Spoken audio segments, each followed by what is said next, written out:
Bonjour, donc mon nom est Sarah Osborne et aujourd'hui je vous présente ma personne d'influence qui est Victor Lowenfeld dans le cadre du travail 2 du cours MA 8041. Donc, qui est Victor Lowenfeld? En fait, c'est un artiste, pédagogue, psychologue, professeur et écrivain, né en 1903 à Linz en Autriche. Donc, c'est lui sur la photo ici en noir et blanc. Il est reconnu surtout pour son ouvrage Creative and Mental Growth, on a une image ici au centre, qui a été publié pour la première fois en 1947. Il existe de nombreuses éditions ultérieures. Puis Lowenfeld est mort en 1960 en Pennsylvanie aux États-Unis. Donc, sa biographie, en fait, il est issu d'une famille juive au début du 20e siècle. Il va donc être affecté par la montée du nazisme en Europe, plus précisément en Autriche, et puis par l'Holocauste, pardon. Il va perdre une bonne partie de sa famille à travers l'Holocauste, malheureusement. Dans les années 20, il va étudier à la Kunstgewer School, donc le Collège des arts appliqués, et à l'Académie des beaux-arts de Vienne. Il obtient son doctorat en enseignement de l'Université de Vienne pendant qu'il enseigne en 1928. Lowenfeld est curieux et déterminé. Il va chercher à accréditer les paroles de son professeur d'art Eugene Steinberg, selon lequel la sculpture est le médium de prédilection pour l'expression artistique. Donc, Steinberg bandait les yeux de ses élèves lors de création en sculpture. Ça va piquer la curiosité de Lowenfeld qui va démontrer par la suite lors de recherches que même avec un handicap, l'enfant est capable de communiquer à travers l'art. Donc, Lowenfeld est aussi connu en art-thérapie. Par la suite, il va devenir le directeur des arts de l'Institut pour aveugles Blind Institute de Vienne, puis il va fuir l'Autriche pour Londres avec sa famille en 1939. Par la suite, il émigre aux États-Unis la même année à la suite de la publication en langue anglaise de son ouvrage The Nature of Creative Activity. Il a 35 ans. Aux États-Unis, il va enseigner d'abord au Hampton Institute de 39 à 47, où il va établir le département d'art. Puis par la suite, il va, comme j'ai mentionné tout à l'heure, publier Creative and Mental Growth, qui est son plus grand ouvrage en 47. Il va par la suite transférer l'université pour enseigner l'enseignement des arts à l'université Penn State en Pennsylvanie, dans le département à l'époque qui s'appelle Home Economics, donc de 46 à 57, l'année où va être créé le département d'enseignement des arts. Donc, Lowenfeld a quand même légué beaucoup à la pédagogie des arts aux États-Unis et c'est pour ça qu'il est aussi connu sur le plan international. Il meurt en 1960, comme j'ai mentionné tout à l'heure. Donc, Lowenfeld est selon moi un pédagogue de type humaniste et il est très critique de l'enseignement de type behavioriste dans son ouvrage Creative and Mental Growth. Selon lui, les élèves ne doivent pas devenir des automates, donc l'école ne doit pas former des machines qui vont être conçues pour être productives sur le marché du travail. Les élèves doivent s'épanouir grâce à l'aide de l'enseignant, mais l'enseignant doit favoriser la liberté et la découverte dans sa classe. C'est ça qui va permettre, selon lui, la création d'adultes critiques et débrouillards. Dans son article Lowenfeld Revisited, Simone B. Alter-Muri va comparer Lowenfeld à Piaget et va les critiquer sur le fait que selon elle, leur recherche est trop anecdotique et basée sur trop peu de statistiques ou d'appui scientifique. Donc, Piaget qui a créé les stades de développement chez l'enfant, Lowenfeld qui a créé les stades de développement en dessin chez l'enfant. Donc, elle trouve que c'est trop basé, c'est ça, sur des anecdotes.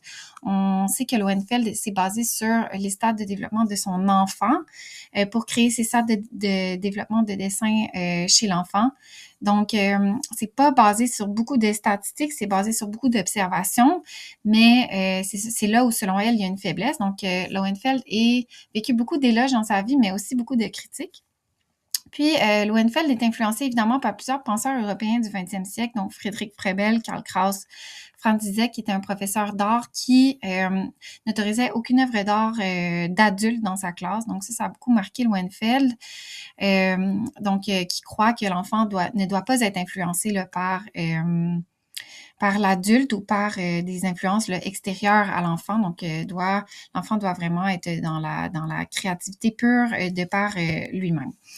Il va côtoyer deux psychanalystes de son temps, donc Sigmund Freud et Erik Erikson, qui vont avoir un impact sur sa vision du monde. Donc, j'ai lu un article très intéressant qui s'appelle Victor Lowenfeld, Pioneer in Art Education Therapy, où on parle du cas de Camilla, qui était une petite fille négligée toute son enfance et qui se retrouve à l'hôpital Perkins aux États-Unis. Donc, Lowenfeld va être intéressé par elle parce que il va arriver à entrer en communication avec elle. Donc, tout au long de ce cas d'étude, donc cette recherche, Lowenfeld va arriver à à entrer en communication avec Camilla à travers la sculpture. Donc, ça revient un peu à son professeur d'art Eugene Steinberg. Donc, je trouvais que cet article était très intéressant puis pertinent là, c'était pertinent d'en parler aujourd'hui parce que vous savez à droite là, les images qui ont été créées par la petite Camilla, mais en fait, Camilla ne communiquait pas avec personne, aucun thérapeute, aucun intervenant à l'hôpital. Et puis, c'est ça, à travers l'art, Lowenfeld a réussi, c'est ça, à sortir Camilla de sa coquille.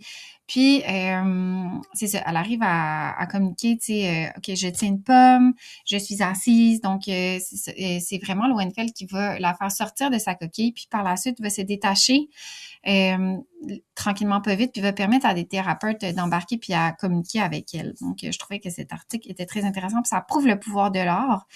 Puis ça prouve, là, c'est ça, les recherches de Lowenfeld en art-thérapie. Donc, les principales idées du livre Creative and Mental Growth, ben dans le fond, c'est que c'est voulu comme un ouvrage, un outil de référence, pardon, pour les enseignants. Donc, comme j'ai dit tout à l'heure, il va développer une charte qui dit que les différents stades de développement en dessin de l'enfant, donc il y a gribouillage, pré-schématisme, schématisme, post-schématisme, pseudo-réalisme et l'adolescence. Il va préciser que le contexte, la culture peuvent influencer le stade de l'enfant. Lowenfeld va parler de beaucoup de choses intéressantes, donc il va nommer que l'enfant doit être en relation avec son environnement pour apprendre. Donc, selon lui, l'apparition de la télévision, de l'Internet, même s'il est décédé avant ça, mais les éditions ultérieures mentionnent Internet.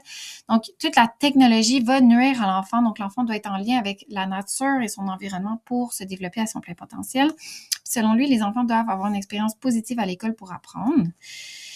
Et selon lui, l'enseignant doit laisser beaucoup de place à la créativité tout en respectant le stade spécifique de l'enfant. Il faut respecter son rythme d'apprentissage sans le brusquer, ce qui va créer de l'anxiété chez l'enfant. Donc, les différents stades. Le premier, c'est le gribouillage, qui est de 18 mois à 4 ans. Donc, la couleur va être aléatoire. Il va y avoir de la superposition, mais pas de représentation figurative. Par la suite, on est dans le pré-schématisme. Donc, c'est le deuxième stade qui va durer à peu près de 4 à 6 ans. Donc, on est dans le schéma unique qui va se diriger vers la diversité des schémas. On est dans le geste et la différence entre le contenu et le contour. L'espace s'organise peu à peu. Si je vous ai mis un exemple, donc on voit le contraste entre le gribouillage et le pré-schématisme. Donc, à gauche, l'enfant a gribouillé avec une variété de couleurs, une espèce de nuage. Donc, il n'y a pas de sujet. Puis, à droite, dans le tableau, l'enfant de 5 ans est dans le pré-schématisme. Donc, lui... les couleurs sont aussi aléatoires, mais on peut reconnaître des sujets connus de l'enfant, donc le soleil, les nuages, la maison. Le stade suivant, c'est de 7 à 9 ans, donc c'est le schématisme. L'enfant va être dans l'élaboration, la complexification et la représentation du connu et va être dans la vraie nature et la couleur des choses. Donc, par exemple, va dessiner un arbre avec un tronc brun et des feuilles vertes. Donc, l'enfant est vraiment dans la représentation du connu dans ses œuvres. Par la suite, on est dans le post-schématisme. Donc, c'est le 4e stade qui est de 9 à 11 ans, pardon. On est dans la précision du geste. Les traits d'épaisseur vont varier. Les formes se complexifient. On a un peu d'apparition d'obliques dans quelques œuvres, dont l'exemple numéro 9 ici au centre. La couleur est un choix conscient. Et puis, l'enfant peut travailler par transparence et par contraste. Le stade suivant, qui est de 11 à 13 ans, c'est le cinquième stade de développement. Donc, l'enfant travaille encore avec la ligne de base, qui est le bas du support. Les plans vont se préciser. Par contre, ce qui change ici, surtout, c'est la perspective qui peut être soit cavalière, atmosphérique, linéaire. Puis, l'enfant va faire des choix conscients, va démontrer du contrôle, puis va transposer avec réalisme le monde qui l'entoure. Par la suite, on est dans l'adolescence, qui est le 6e et dernier stade. Donc, c'est à partir de 13 ans. Puis, l'enfant va démontrer des influences à travers son art. Donc, peut être influencé par la culture populaire, la culture des jeunes. L'enfant va démontrer du contrôle, mais va aussi explorer et va, pour la première fois, essayer d'exprimer sa pensée et ses émotions à travers l'art. Puis, l'enfant va aussi bâtir sur ses acquis. Donc, tout ce qu'il a appris dans les stades précédents vont se représenter dans ses œuvres. Puis, à partir de ce moment-là, ben, c'est ça, l'enfant va développer sa technique, développer ses habiletés. Donc, les 6 stades de développement de l'enfant chez Lowenfeld, ils sont pas coulés dans le béton. Donc, c'est vraiment un guide de référence pour les profs en art. C'est ça, pour s'aider à se situer là, avec les différents stades de développement de l'enfant. Donc, c'est pour ça que Lowenfeld est très connu. C'est ces stades qui ont marqué la pédagogie des arts au 20e siècle. Donc, voilà, j'espère que ça vous a plu. Merci beaucoup.